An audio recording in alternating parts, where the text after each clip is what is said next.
성도들은 또 성부 하나님 계획하신 일들과 성자 예수님의 그 희생하신 실천과 또 성령 하나님의 은혜로 우리 안에 내주하시는 이 모든 것들에 대한 믿음을 가지고 우리가 살아가죠. 이 믿음은 하나라도 어그러지면 안 되고요. 믿음은 정말 또 분명한 고백이어야 되고요. 또 믿음의 대상이 또 분명해야 되고요. 또 우리가 세상 속에서 내가 그렇게 될 줄을 믿는다 할 때에는 믿음의 대상에 대하여서 우리가 알고 그 고백을 할 수 있는 겁니다. 모르고 믿어요. 이건 어떻게 보면 맹신이라고 할 수 있죠. 우리는 때때로 믿음에 대한 정의를 잘못 내릴 때가 있습니다. 우리의 열정과 헌신을 믿음이라고 우리가 척도로 삼을 때가 있죠. 예를 들면 저 사람 열심히 교회에 봉사하고 열심히 쓸고 닦고 열심히 하니까 참 뭐가 좋다? 믿음이 좋다 이렇게 얘기합니다. 52주 365일 안 빠지고 예배당에 나오니까 저 사람 참 믿음 좋다 이렇게 얘기를 합니다. 이건 믿음에 대하여서 우리가 잘못 알고 있는 겁니다. 믿음은 그 대상에 대하여서 알아야 믿는 것입니다. 그 믿음의 대상은 우리를 향한 놀라운 계획을 가지고 계신 성부 하나님과 그 희생과 실천과 또 구속의 그 사역을 위해 자기 몸을 내어주신 우리 주 예수 그리스도의 그 희생과 성령님의 보정하심과 인치심과 내주하시고 함께 하시는 그 놀라운 일들을 우리가 알아야 믿는 것이지요. 그냥 교회 나와서 마치 장소만 옮겨가지고 삼광사에 있는 것이나 예배당에 있는 것이나 그반 다를 것 없이 그냥 비나이다 이건 믿음이 아닙니다. 성경에서 말하는. 오늘 사도 바울이 이야기하는 성도들에게 나타나는 예수 그리스도 안에서의 믿음이라는 것이 무엇인지, 그 믿음의 대상이신 예수님이 누구신지 우리에게 정확하게 우리에게 말씀하고 계십니다. 우리 어른들이 옛날에 기도할 때에 콕 안 빠지고 하는 기도가 있습니다. 우리 옛날에 저희 시골교회 집사님 한 분은 돌아가셨지만 집사님 한 분은 늘 기도 시간에 성도들이 기다립니다. 그 말이 언제 나올지. 그분은 꼭 한 3분의 2 정도 지나면 시방은 시장는 시간이 오니 마치는 시간까지. 다른 사람들은 이제는 시장는 시간이, 그분은 항상 시방은 시장는 시간이. 그러니까 사람들이 이제 그쯤 나오면 기도가 마무리돼 간다 이렇게 생각을 하시는 거예요. 또 예전에 어르신들은요 꼭 안 빼놓고 한 기도가 있습니다. 생사화복을 주관하시는 하나님. 우리 하나님은 생사화복을 주관하시는 하나님. 우리가 믿는 하나님이 누구신지, 우리가 믿는 예수 그리스도가 어떤 분이신지 사도는 분명하게 에베소 1장에서 그 신앙의 고백들을 하고 있죠. 모든 만물의 주권이 예수 그리스도께 있다. 그분은 생사화복을 주관하시는 분이시다.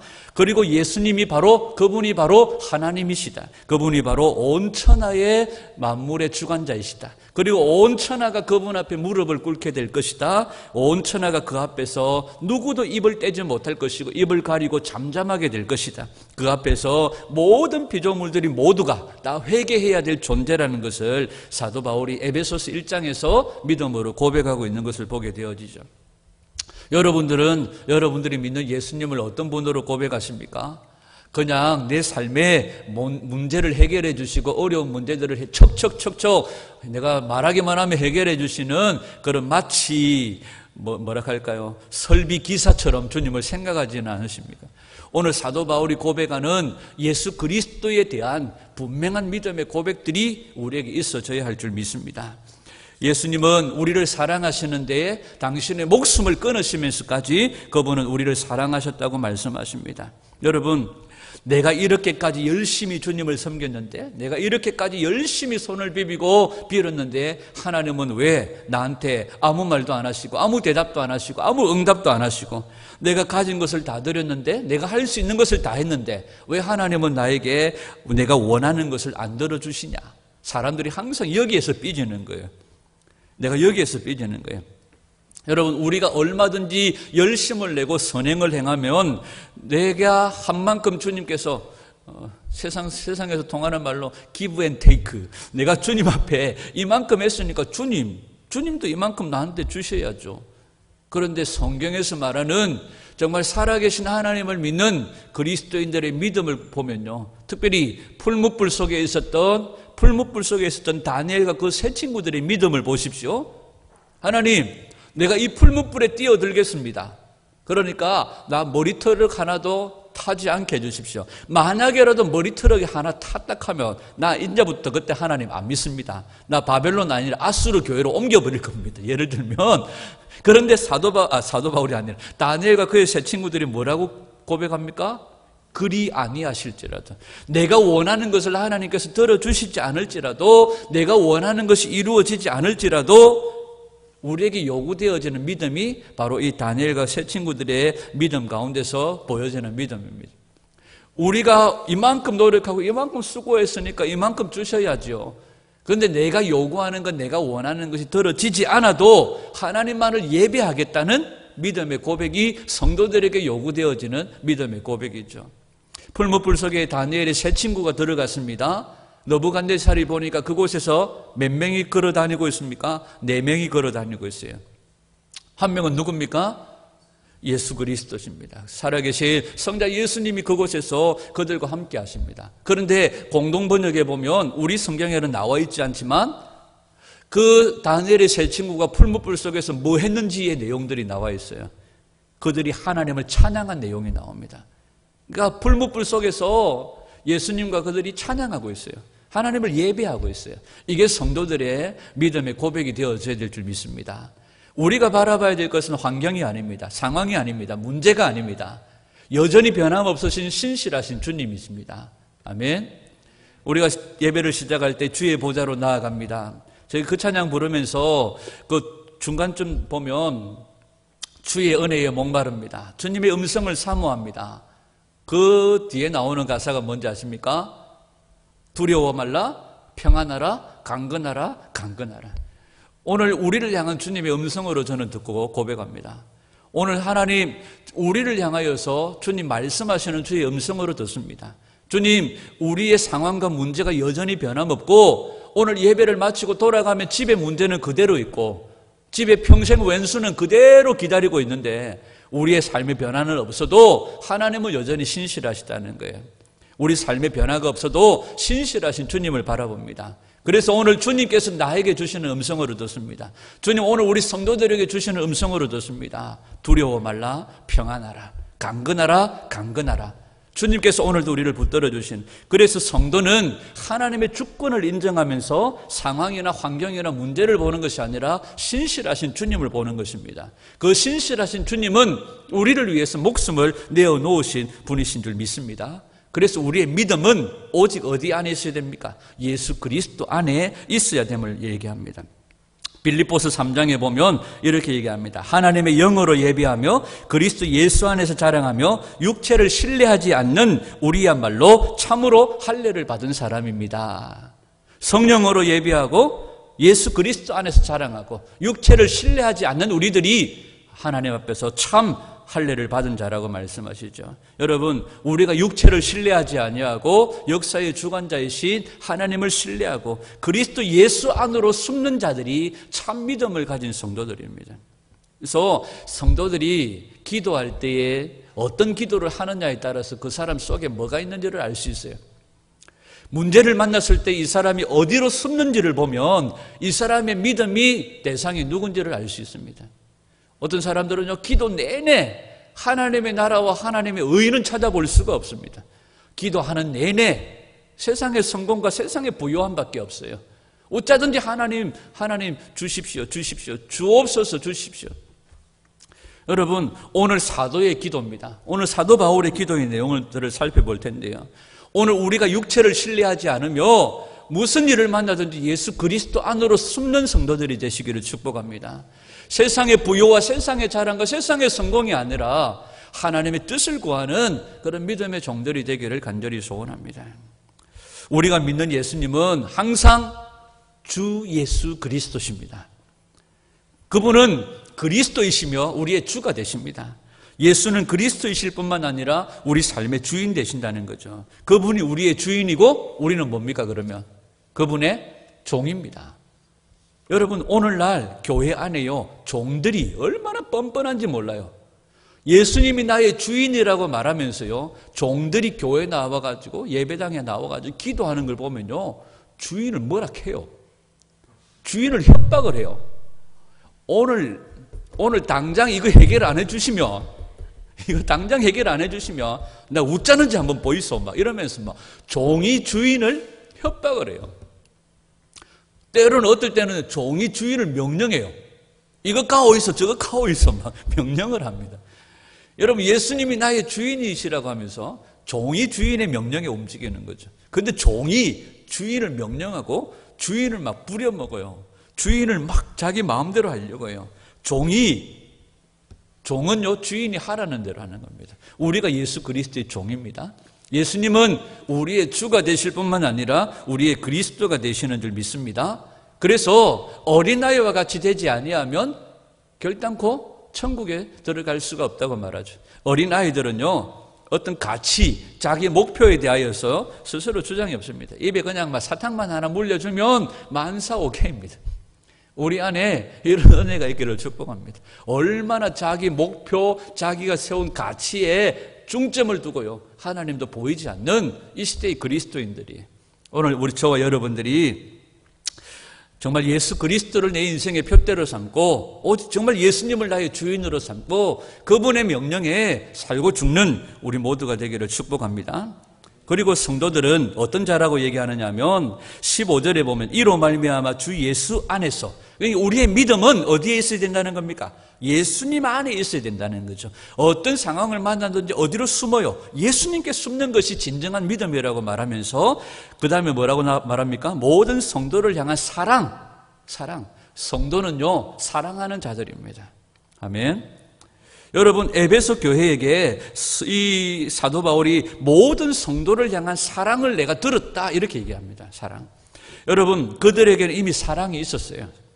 베드로전서 1장 22절에 보면 너희가 진리를 순종함으로 너희 영혼을 깨끗하게 하여 거짓이 없이 형제 사랑하기에 이르렀으니 마음으로 뜨겁게 피차 사랑하라. 성도는 뭐 하는 사람들입니까? 사랑하는 사람들입니다. 율법을 딱 두 가지로 요약을 합니다. 하나님 사랑, 이웃 사랑이에요. 이 땅에서 두 가지로 요약되어지는 거죠. 하나님을 사랑하고 이웃을 사랑할 때는 그게 단서가 붙어요. 뭐가 붙습니까? 이웃을 사랑할 때에는 내 몸과 같이 사랑하라고 얘기합니다. 외국 사람들은요, 외국 여자들은 좀 뻔뻔해요, 보면. 화장도 제대로 막 안 하고 어떨 때는 생얼굴로 막 돌아다니는데 자기는 불편함이 없는데 상대가 불편할 때가 있을 때가 있어요. 어떨 때는 막 이게 죽은 깨들이 오히려 막 멋처럼 여기고 당당하게 걸어 다녀요. 한국 사람들은요, 맨 얼굴로 절대로 밖에 못 나갑니다. 그래서 우리나라 뮤지컬 배우, 어떤 배우가요, 결혼을 하고요, 자기 남편에게 한 번도 생얼굴을 보여준 적이 없대요. 남편이 일어나기 전에 무조건 먼저 일어나서 화장을 하고 지금까지 한 번도 생얼굴을 보여준 적이 없대요. 그게 자기는 예의라고 생각한다고 이렇게 얘기를 하더라고요. 근데 한 번씩 가다가 우리 교회는 그냥 일상생활이 새벽기도이기 때문에 안 하죠. 한 번씩 가다가 전에 있던 교회도 특세를 하잖아요. 저 사람이 어디서 많이 본 사람인데, 기둥 뒤에 앉아있는 사람이 있어요. 어디서 많이 본 사람인데 어김없이요, 담임 목사님 묻습니다. 그 교구 담당 목사, 야, 그 교구 자리에 앉아있던 그 사람 누구? 그분이 어느 집사님 아닙니까? 에이씨, 아니다. 내가 그 사람을 모르나? 아니다. 맞습니다, 목사님. 아니다. 둘이서 싸우는 거예요. 기다, 아니다. 근데 주일날에 화장을 하고 오다가 새벽에 급히 나와야 되는 거 생얼로 나와야 되니까 그냥 와서 앉아가지고 얼굴 벌게 가지고 앉아있으니까 못 알아보는 거예요. 한국 사람들은요, 이 맨 얼굴로 나가는 거 힘들어요. 오늘 우리가요, 세상 사람들 앞에서 우리의 맨 얼굴이 그대로 드러나도 부끄러움이 없는 사람들이 되어져야 됩니다. 성도가요, 언제나 우리의 모습들이 그냥 다 발라져도 화장을 했을 때나 안 했을 때나 똑같은 얼굴들이 되어져야 돼. 예배당에 안에 있을 때는 화장을 한 얼굴로, 포장을 한 얼굴로, 변장을 한 얼굴로 사랑하는 사람처럼 보이는데, 세상만 나가면 도끼를 품고 혈기를 품고 분노를 품고 살아가는 성도가 아니에요. 성도는 뭐 하는 사람들이라고 얘기합니까? 사랑하는 사람들이라고 말해요. 사랑하는 사람. 사랑할 때 뭐가 같이? 내 몸과 같이 사랑하라고 말해요. 얼마나 자기 몸 아끼는지 몰라요, 사람들이.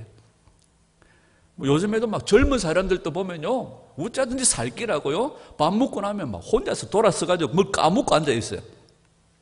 저희들도 이렇게 목사님들 만나서 이렇게 모임을 하면요, 다른 사람들도 모르는, 어떤 사람들, 나이 드신 분들도 있지만 젊은 사람들이요, 밥 먹고 나면 혼자 앉아가지고 뭘 뽀시락뽀시락 까먹어요.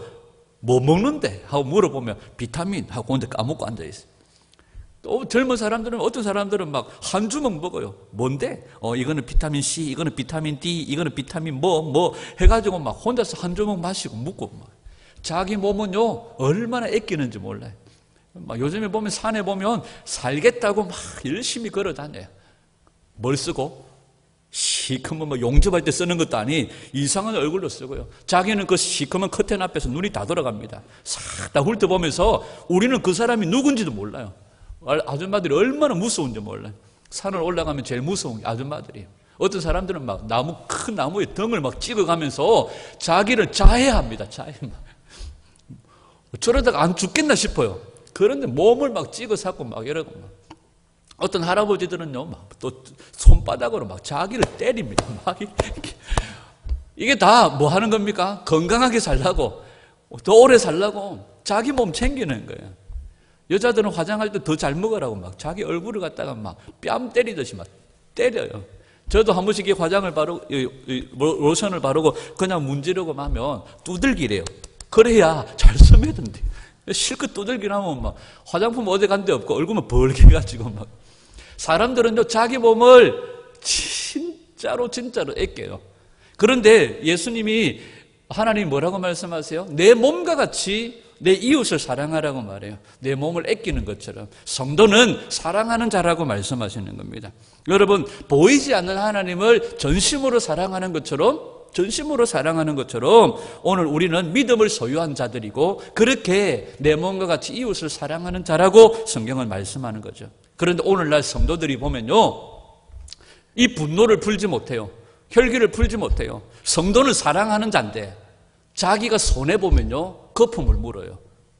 오늘 성도는 사랑하는 자입니다. 진정으로 하나님을 아는 자들, 진정으로 이 세상의 가치보다 우리가 들어가게 되어질 영원한 나라의 가치가 얼마나 소중한지 아는 자들은 세상의 것들을 배설물처럼 여겨요. 그런데 정말로 이 세상의 가치와 비교할 수 없는 영광의 그 나라를 바라보는 사람들이요, 우리 예수님은 오른뺨을 맞거든 왼뺨도 돌려대라, 이렇게 얘기하는데요, 세상 사람들은 빼고요, 성도들이요, 오른뺨을 맞았다 치면요, 갚아주기는요, 쌍뺨때기를 갚아줍니다. 내가 어떻게 손해보고 맞고 살 수 있나 이거죠. 여러분, 잠깐 동안에 이 세상에서 즐거움, 손해보지 않으려고 하는 삶을 산다는 것은 우리가 성도로서의 기본을 놓치고 있는 겁니다. 성도는 이 세상에서 잠깐 손해보고 이 세상에서 잠깐의 죄의 향락을 즐기며 그것에 빠져 사는 사람들이 아닙니다. 모세는 어떤 사람입니까? 바로 왕궁에, 애굽의 왕궁에 그 화려함과 그 좋은 것들을 다 버려두고요, 오직 하나님의 뜻을 행하는 것을 즐거워하고 또 고통과 고난의 길로 나온 겁니다. 여러분, 성도가 정말 주님이 말씀하신 것처럼 더 나은 가치를 보며 바라보며 살아가는 자들 아닙니까? 그러니까 예수님 말씀하신 것처럼 겉옷을 달라 하면 겉옷도 줘버리고, 속옷까지도 막, 이건 안 가져가겠지만 겉옷을 달라면 속옷까지도 막 벗어가지고 이거 쓸래? 하고 다 줄 수 있는 그 사람이 뭐라고 얘기합니까? 성도라고 얘기하는 거예요. 성도는 사랑하는 자들이에요. 성도는 믿음을 가진 자인데 어떤 순간에도 그리스도 안으로 숨는 자라고 얘기합니다. 성경 주석가 가운데 많은 사람들이 인용을 하고 많은 사람들이 참고를 하는 매튜 헨리라는 성경 주석가가 있어요. 매튜 헨리의 아버지가요, 필립 헨리라는 사람입니다. 이 필립 헨리라는 매튜 헨리 아버지가요, 자기 어머니하고 연애를 할 때에 이 매튜 헨리 아버지는요, 정말 보잘것없는 사람이었어요. 근데 어머니 집안은 조금 괜찮은 집안이었어요.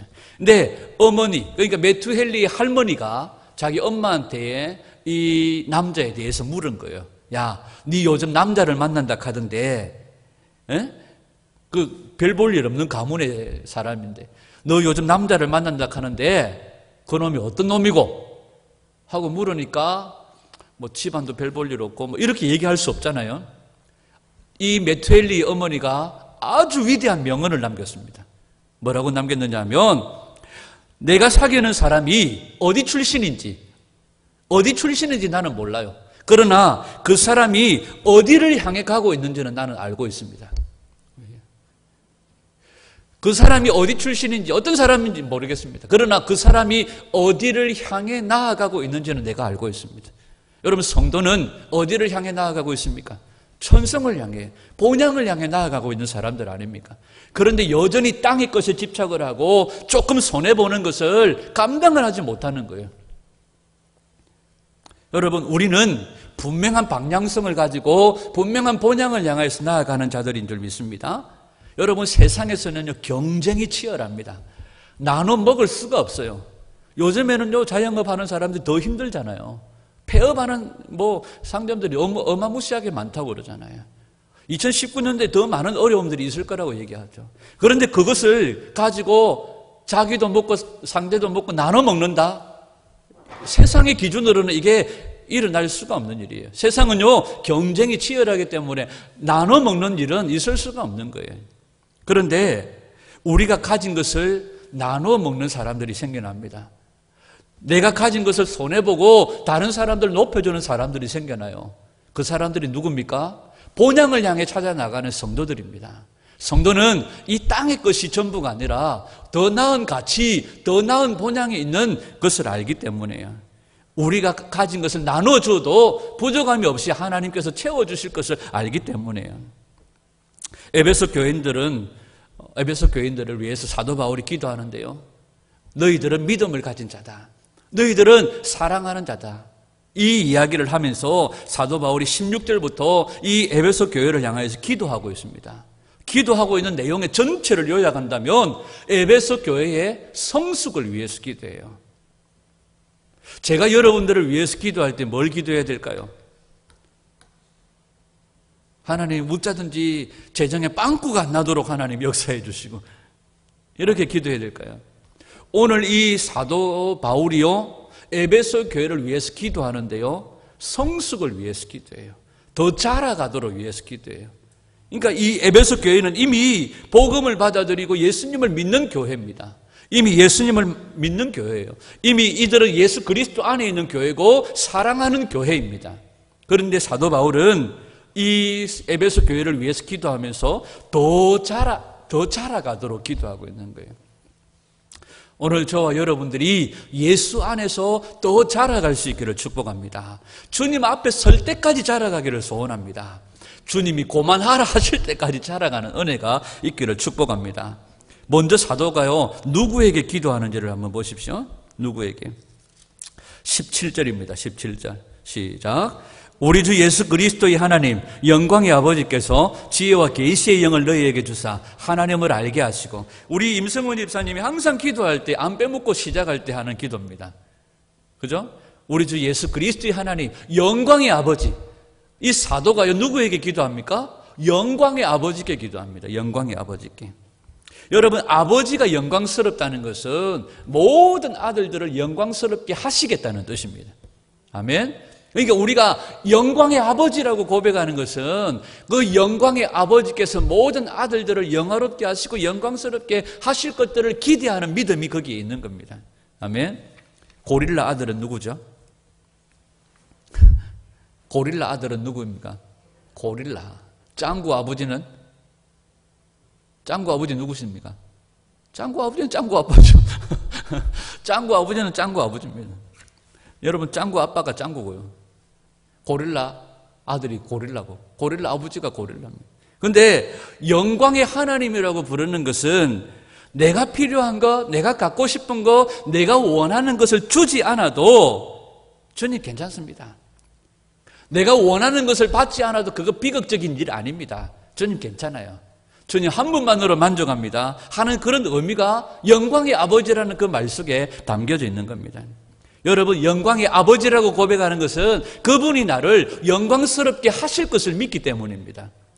그래서 내가 비록 내가 원하는 것을 하나님이 지금 당장 들어주시지 않으셔도, 내가 원하는 것이 이루어지지 않아도 주님이 영광의 아버지시고 영광의 아버지께서 나를 영광스럽게 하실 것이기 때문에, 고릴라 아버지가 고릴라 아들이 고릴라 아들도 고릴라겠죠. 그러나 영광의 아버지를 나의 아버지로 모시고 살아가는 우리들은 뭐가 됩니까? 영광의 그 아들로 주님이 만들어 주실 것이기 때문에, 그래서 우리가 영광의 아버지라고 고백하는 그 고백 속에 반드시 주님을 우리를 영화롭게 하실 것을 믿는 고백이 거기에 담겨져 있는 겁니다. 욥의 위대한 고백 가운데 어떤 고백이 있습니까? 나의 가는 길을 오직 그가 아시나니 그가 나를 단련하신 후에는 내가 정금같이 나오리라. 그 전에 있던 성경은 정금같이 나오리라. 이 바뀐 성경이요, 별로 마음에 안 드는데 가슴에 확 와닿는 구절이 이 구절이에요. 나의 가는 길을 오직 그가 아시나니 그가 나를 단련하신 후에는 내가, 새로 바뀐 성경에는 순금같이 나오리라 이렇게 뭔가 가슴에 더 와닿죠. 정금, 백금 안 하셨는데 내가 순금같이 나오리라 이렇게 나와 있어요. 이 욥이요, 이 고백을 한 것은 무슨 고백입니까? 하나님께서 영광의 아버지시고 그 영광의 아버지가 그 기업의 영광의 풍성함을 나에게 주실 것들을 기대하는 믿음이 여기에 있는 겁니다. 18절에서 그 기업의 영광의 풍성이 무엇인가를 하나님께서 너희에게 알려주시기를 원한다. 그 하나님 안에 있는 기업의 영광의 풍성함이 어떤 것인지를 알기를 원한다. 여러분, 우리 하나님은 영광의 아버지십니다. 아멘. 그 자녀들로 하여금 그 영광을 풍성하게 누리게 하실 줄 믿습니다. 그 영광의 풍성함을 이미 맛보게 하셨고 그 영광을 드러내는 자로 우리를 살게 하신 줄 믿습니다. 웨스트민스터 신앙고백 대소교리문답 제1문, 인생의 제일 되는 목적이 무엇입니까? 하나님을 영화롭게 하는 것과 영원토록 그분을 즐거워하는 것입니다. 인생의 제일 되는 목적은 하나님을 영화롭게 하는 것입니다. 그러니까 하나님을 영광되게 하는 겁니다. 하나님의 영광을 드러내는 삶을 사는 것이죠. 여러분, 우리 삶이 하나님의 그 기업의 영광의 풍성함이 무엇인지를 아는 데까지 자라가시기를 축복해요. 우리 예수님은 아버지 하나님을 어떻게 영광스럽게 하셨습니까? 어떻게 아버지를 영화롭게 하셨습니까? 우리 예수님은 십자가에서 아버지의 영광을 나타내셨어요. 아버지를 영화롭게 하셨습니다. 여러분, 만물이 다 하나님의 영광을 드러내고 있습니다. 오늘 우리도 성도로서 하나님의 영광을 드러내는 자가 될 수 있기를 축복합니다. 아멘. 왜? 그분이 우리의 영광의 아버지시니까. 영광의 아버지시니까. 여러분, 어떻게 사는 것이 영광을 나타내는 삶일까요? 어떻게 사는 것이 영광을 나타내며 이 땅에서 영광을 나타내신 분이 있잖아요. 그분이 우리의 모델인 겁니다. 이 땅에서 영광을 나타내신 예수님이 우리의 모델이시죠. 요한복음 17장 4절에 아버지께서 내게 하라고 주신 일을 내가 이루어 아버지를 이 세상에서 영화롭게 하였나이다. 아버지께서 하라고 하신 일이 뭡니까? 죄인들을 위해, 죄 문제 해결할 수 없는 죄인들을 위해 십자가 지는 것이 아버지께서 보내신 일입니다. 아들 예수님은 십자가를 지심으로 아버지를 영화롭게 하셨습니다. 여러분, 하나님의 영광을 드러내는 성도가 되어져야 되는데 그 영광을 드러내는 방법을 어디에서 찾을까요? 예수님에게서 찾는 것이죠. 그런데 우리가 오해하는 것이 있어요. 우리가 오해하는 것이 있습니다. 하나님의 영광을 세상 것으로 생각하는 경우들이 있어요. 예를 들면 우리 아들이 열심히 공부해가지고 서울대학교를 들어갔어요. 이걸 뭐라고 사람들은 얘기합니까? 하나님의 영광이라고 얘기를 해요. 그러면 서울대학교에는 누구만 있어야 됩니까? 예수쟁이들만 있어야 돼요. 우리가 앞에서 얘기했죠? 풀무불 속에 들어가는 것을 통하여서 사드락 메삭 아벳느고는 하나님의 영광을 드러내는 겁니다. 내가 원하는 것이 이루어지지 않는다고 해서 그게 실패가 아니에요. 우리는 하나님의 영광을 세상적인 것으로 생각을 해버리고 오해하게 되어집니다. 좋은 대학에 들어가고 성공적인 삶을 살면 그것이 하나님의 영광을 드러내는 일이라고 생각을 해요. 여러분, 하버드 대학교에 열심히 공부해가지고 들어갔습니다. 사람들은 그것을 뭐라고 얘기해요? 하나님의 영광이라고 얘기해요. 그런데요, 조사를 해보면 하버드 대학교에 불교 신자들이 더 많아요. 안 믿는 사람들이 더 많아요. 예수님이 어떻게 사셨기에 그것이 하나님의 영광으로 드러나셨습니까? 성경은요, 우리 교회는 그런 거 안 그려놨습니다. 한번 성도들 집에 가보면 예수님의 성화가 있어요. 영화 배우입니다. 머리도 빠마가 어찌 그리 잘 나왔는지 몰라요. 키도 얼마나 큰지 몰라요. 핸섬 그 자체입니다. 그죠? 영화 같은 데 보면 예수님의 생애를 다룬 패션 오브 크라이스트나 이런 영화들 보면 예수님으로 나오는 배우는요, 잘생겼습니다. 아랍의 왕자 같아요. 예수님은 엄청나게 잘생긴 모습으로 성화나 영화나 이미지 속에 있어요. 비성경적입니다.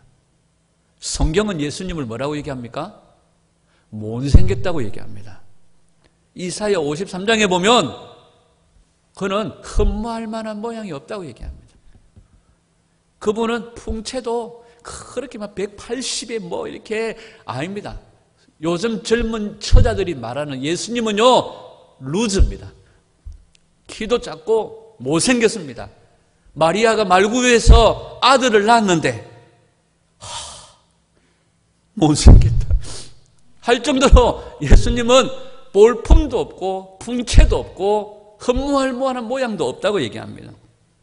이사야 53장, 그는 주 앞에서 자라나기를 연한 순 같고 마른 땅에서 나온 줄기 같아서 고운 모양도 없고 풍채도 없은즉 우리가 보기에 흠모할 만한 아름다운 것이 없도다. 저희 집사람이 어렸을 때, 갓 태어났을 때에 새까마가지고 장모님이 얼마 전에 오셔 그러더라고요. 야는 낳아놨는데 새까만해가지고 머리부터 발끝까지 털로 덮여 있더래요. 그래가지고 진짜로 옆으로 밀어놨대요. 지 스스로 살면 살고 죽어도 딸 6이니까 그때까지는 5이네. 많으니까 그러니까 이런 마음으로 옆으로 밀어놨대요.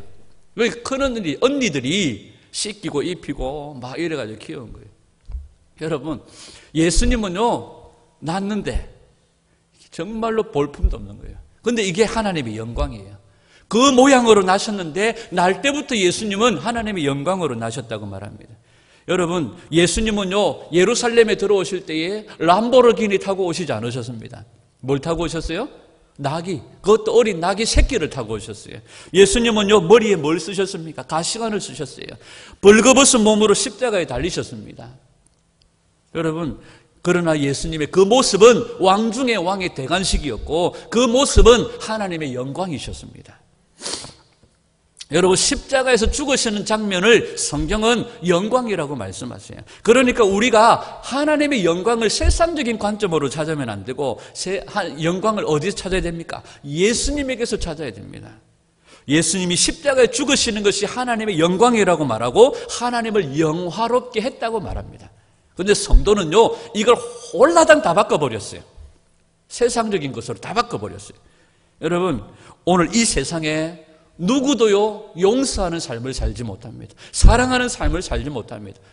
오늘날 성도들 모습 속에서도 안타까운 것이요, 제가 주변에서 만나고 교제하는 사람들을 만나보면 너무너무 열심히 특심하고 대단한 사람들이 많이 있어요. 근데 너무 무증하고 너무 무심하고 너무 사랑이 없어 보여요. 그게 내 모습이기도 하고 우리 성도들의 모습이기도 해요. 여러분, 우리는요, 이 성도가 가져야 될 사랑의 모습들을 회복하고 하나님을 영화롭게 하는 자가 되기를 소원합니다. 우리가 세상의 모든 것을 가져도 이 주님의 영광을 잃어버리면 우리는 실패자예요. 예수님이 보여주셨던 영광의 아버지, 아들을 영화롭게 하실 영광의 아버지를 모시고 살아가는 우리들, 세상 속에서 예수님이 보여주셨던 것처럼 영광을 드러내는 삶을 살기를 축복합니다. 세상 사람들처럼 손해 안 보려고 아둥바둥거리고 사기치고 거짓말하고 속이고 더 가지려고 혈기와 분노로 가득 차 있는 모습은 성도의 모습이 아니에요. 우리가 어디에서 자라가야 됩니까? 바로 이 영광의 아버지의 모습, 오늘 우리 주 예수님의 모습으로 우리가 자라가야 됩니다. 우리 안에 정말로 우리 안에 모든 혈기 분노 다 버리고 정말 용서할 수 없는 것을 용서하고 사랑할 수 없는 것을 사랑할 수 있는 그런 성도의 진짜 모습을 회복하는 은혜가 우리 가운데 있으시기를 주님의 이름으로 축복합니다. 아멘. 영광의 아버지는요, 신령한 문제로 만나야 돼요. 그러니까 죄의 문제와 우리는 떨어져야 돼요. 거룩함으로 만나야 된다는 거죠. 16절에서 19절까지 이 사도 바울은 또 기도하는데요, 우리에게 뭘 달라고 기도합니까? 지혜와 계시의 영을 부어달라고 우리에게 기도해요. 여러분, 하나님을 아는 것이요, 지혜와 계시의 영이 부어지지 않으면 몰라요. 사도 바울이 아덴에 갔을 때에 거기 보니까 알지 못하는 신에게라는 그런 어떤 장소가 있어요. 여러분, 그리스 로마의 철학자들, 헬라의 철학자들은요, 그들이 가지고 있는 이지, 사리를 분별하고 판단할 수 있는 능력으로 신을 발견하고 신을 찾을 수 있다고 생각한 거예요. 그래서 눈만 뜨면 앉아가지고 새로운 신, 새로운 접근, 새로운 철학적인 학문들을 탐구하는 것을 즐거워합니다. 그래서 뭘 발견하려고? 신을 만나려고. 그런데요, 그 철학자들이 뭔가 신은 있는 것 같은데, 뭔가 절대자는 있는 것 같은데 그들이 발견하지 못하고 알지 못하니까 뭐라고 적어 놓은 거예요? 알지 못하는 신에게라고 적어 놓은 거예요. 그러니까 아무리 똑똑하고 철학적으로 문적으로 똑똑하다고 할지라도 하나님이 열어주시지 않으시면 하나님을 알 수 있다 없다? 모른다는 거예요. 그 똑똑한 철학자들이 하나님을 찾고 자기들의 이지와 자기들의 어떤 지혜로 찾으려고 했지만 만나지는 못하는 거예요. 그런데 아프리카에서 빤수도 없이 짝대기 하나 들고 막 뛰댕기는 그들이 하나님을 알아요. 문자도 없고 글자도 없는 그들이 하나님을 알아요. 하나님을 발견해요. 어떻게 해요? 지혜와 계시의 영, 성령님이 아니고서는 하나님을 알 수가 없다는 거예요. 우리가 하나님을 아는 데까지, 그리스도의 장성한 분량에까지 자라가려면 뭐가 필요하다는 겁니까? 지혜와 계시의 성령님이 우리에게 필요하시다는 거예요. 하나님이 열어주시지 않으시면 모른다는 거예요. 아무리 똑똑해도 하나님이 열어주시지 않으면 모른다는 거예요. 그런데 아무리 미개하고 배운 것이 없어도 하나님이 열어주시면 깨닫게 되는 은혜가 있다는 겁니다. 아멘.